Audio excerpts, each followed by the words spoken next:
Guys, স্ক্রিনে দেওয়া যে ভিডিওটা দেখতেছেন না, উনি কিছু গুরুত্বপূর্ণ কথা বলেছেন। কথাগুলো অবশ্যই মনোযোগ দিয়ে শুনে যাবেন এবং ভিডিওটা ভালো লাগলে শেয়ার করে অন্যকে দেখার সুযোগ করে দিবেন। আগে ওনার কথাগুলো শুনেন, খুবই গুরুত্বপূর্ণ কথা, আগে শোনেন। অর্ধ কোটি টাকার ঋণ তো আর মুখের কথা না। তো এই ঋণ শোধ করতে তো আমার যথেষ্ট বেগ পেতে হয়েছে এবং আমার সমস্ত সঞ্চয় যেটা, সেই সঞ্চয় শেষ হয়ে যাচ্ছে। তো আমার তো আহ, আমার নিজের সংসার চালিয়ে, আমার উপরে নির্ভরশীল এতজন মানুষকে চালিয়ে ঋণ পরিশোধ করাটা তো আমার জন্য খুবই কষ্টের। তো আমাকে সাপোর্ট করার মতো তো সেরকম কেউ আর নেই।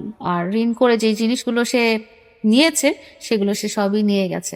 আমার বাসায় কিন্তু মূল্যবান কোনো জিনিস সে রেখে যায়নি।